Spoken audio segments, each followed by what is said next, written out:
শিলিগুড়ির চম্পাশাড়ি এলাকায় এটিএম লুটের ঘটনায় হরিয়ানার নুহ জেলার মেওয়াতি গ্যাংয়ের পর্দাফাশ করল প্রধাননগর থানার সাদা পোশাকের পুলিশ। লুটকাণ্ডে হরিয়ানা থেকে একজন এবং ভক্তিনগর থেকে দুজনকে গ্রেফতার করল police.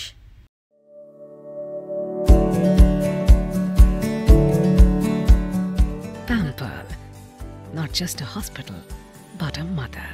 New life fertility centre আধুনিক চিকিৎসা ও বিশেষজ্ঞদের সহায়তায় আপনার স্বপ্ন পূরণ করতে প্রস্তুত। নতুন জীবনের স্বপ্ন সত্যি করতে আজই যোগাযোগ করুন। নতুন জীবনের সূচনা এখানেই। উল্লেখ্য, গত 18 জুন রাতে প্রধাননগর থানার অন্তর্গত চম্পাশাড়ি মোড় এলাকায় একটি রাষ্ট্রায়ত্ত ব্যাংকের দুটি এটিএমে লুটের ঘটনা ঘটে। গ্যাস কাটার দিয়ে এটিএম কেটে প্রায় 10.5 লক্ষ টাকা লুট করে দুষ্কৃতীরা। 4 দুষ্কৃতী একটি সাদা রঙের গাড়িতে এসে রাত 3টার দিকে এই ঘটনা ঘটায়। গত 13 জুন ময়নাগুড়িতেও এটিএম লুটের ঘটনা ঘটে। সেই ঘটনায় পুলিশ 4 জনকে গ্রেফতার করে 15 লক্ষ টাকা উদ্ধার করেছে। তদন্তে পুলিশ জানতে পারে হরিয়ানার নুহ জেলার মেওয়াতি গ্যাং এই লুটকাণ্ডে জড়িত।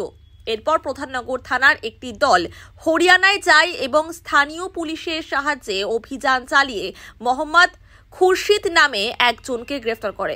এরপর তার দেওয়া বয়ানের ভিত্তিতে আজ সকালে ভক্তিনগর এলাকা থেকে মোহাম্মদ ইসরাইল এবং জাবেদ খানকে গ্রেফতার করে পুলিশ। তাদের কাছ থেকে লুটের 3 লক্ষ টাকা উদ্ধার করা হয়েছে। আজ তাদের শিলিগুড়ি আদালতে পেশ করা হয়। এই বিষয়ে শিলিগুড়ি মেট্রোপলিটন পুলিশের ডেপুটি কমিশনার বিশ্বচাঁদ ঠাকুর সাংবাদিক বৈঠক করে জানান, এটিএম লুটের ঘটনা হরিয়ানার নুহ জেলার কুখ্যাত মেওয়াতি গ্যাং ঘটিয়েছে। এই গ্যাং বিশেষভাবে এটিএম লুট করে।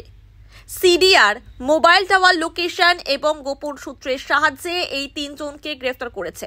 গোটা ঘটনার তদন্তে পুলিশ। আপনারা জানেন গত 18-19 তারিখ রাতে একটা হচ্ছে এটিএম কাটিং হয় চম্পাশাড়ির ওখানটাতে। তো সেই কেসটির উপর পুলিশ ইমিডিয়েটলি রাত্রেই এটার উপরে ইনভেস্টিগেশন শুরু করে দেয়। তো আমরা সেটা নিয়ে যা সিসিটিভি ফুটেজ আর যা কিছু ইনফরমেশান আমাদের কাছে ছিল,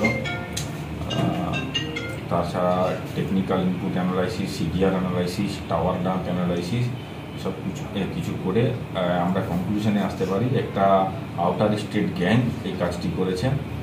ঘটনা ঘটানোর আগের কথা বলিনি, ঘটনার পর থেকে তারা চলে গেছিল। যারা যেদিন ক্রাইমটা করে তারা সেদিনই এসেছে বা জাস্ট প্রিভিয়াস নাইটই এসেছে। এটা আমি আজকে শুধু এটিএম থেফট নিয়ে ব্রিফিংটা করছি। যে ইস্যুটা আছে সেটা নিয়ে আপনি অন্য সময় জিজ্ঞেস করতে পারেন। তবু আমি বলে দিচ্ছি যে কেউ ভাড়া দেয়, যদি কাউকে ভাড়াটিয়ে দেয় তার ইনফরমেশন লোকাল পুলিশ স্টেশনকে দিতে হবে। বলছি তো যে ভক্তিনগর থানা এরিয়া থেকে গ্রেপ্তার হয়েছে।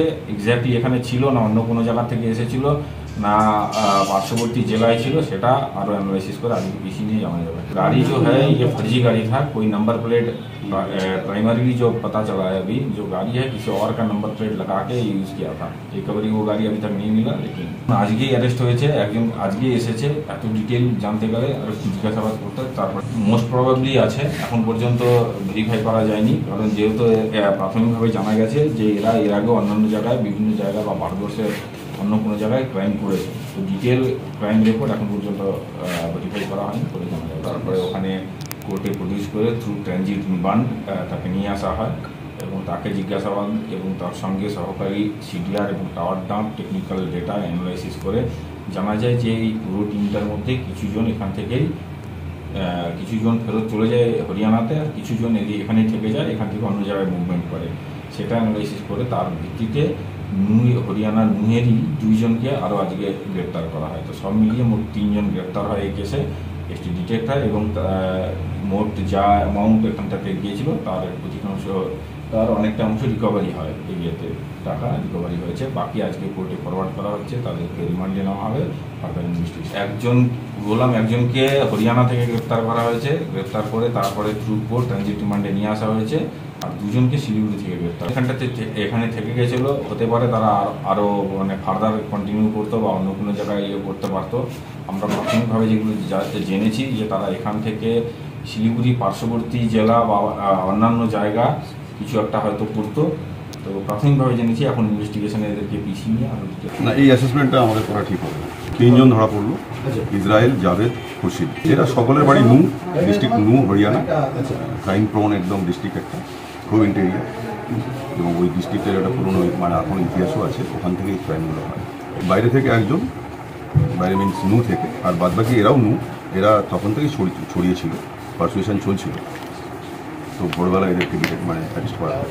ব্যাংকে যখন এটিএম এটা হলো তখন থেকে আমরা খোঁজ করে, আমরা সেই রাতে তো পাইনি কাউকেই। পরের দিন যখন খবর দিলাম, তারা শুধু আমাদের ফিগারটা জানিয়ে দিয়েছিল যে 10 লাখ সামথিং চুরি হয়েছে। তারপর আমরা বলছি এফআইআর কে, আগের দিন রাতে 2টোর মধ্যে চুরিটা শেষ হয়ে গেছিল। পরের দিন 10টা পর্যন্ত আমি এফআইআর নিতে পারিনি, তখন আমি ডাকি এদের ম্যানেজার এবং অন্যান্য স্টাফ। আলটিমেটলি ওরা বলছে ওই ভেন্ডর দেবে, এটা আউটসোর্সিং করে তারা দেবে, তাদের পেয়ে তারা কোথায় তারা বলতে পারছে না। উই রিকোয়ার এফআইআর, আমরা প্রসিড করে গেছি, বাইরে বাইরে লোক আমাদের চলে গেছে। অলমোস্ট জোর করে আমাকে এফআইআর নিতে হয়েছে ওর কাছ থেকে, জোর করে। যে এফআইআর না দিলে পরে কিন্তু I will take step against তখন এফআইআর। আর কালকে এসেছিল ওই ভেন্ডার থেকে, কালকে এফআইআর নিতে এসেছিল রাত্রিবেলা, কালকে মানে এফআইআর মানে ঘটনা ঘটেছে 18 তারিখ, কালকে 23 তারিখ, 5 দিন পরে। তো আপনারা নিজেরাই জানেন this should be highlighted properly. একটা এটিএম যেখানে 2টো এটিএম চলে, সেখানে একটা সাইরেন নেই, গার্ড নেই।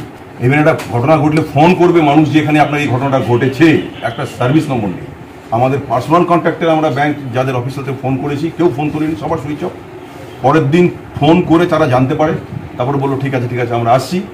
তা তো আমরা এই কোঅপারেশন আমরা পাচ্ছি। এখনো পর্যন্ত আমরা ফুটেজ পাইনি ভিতরে।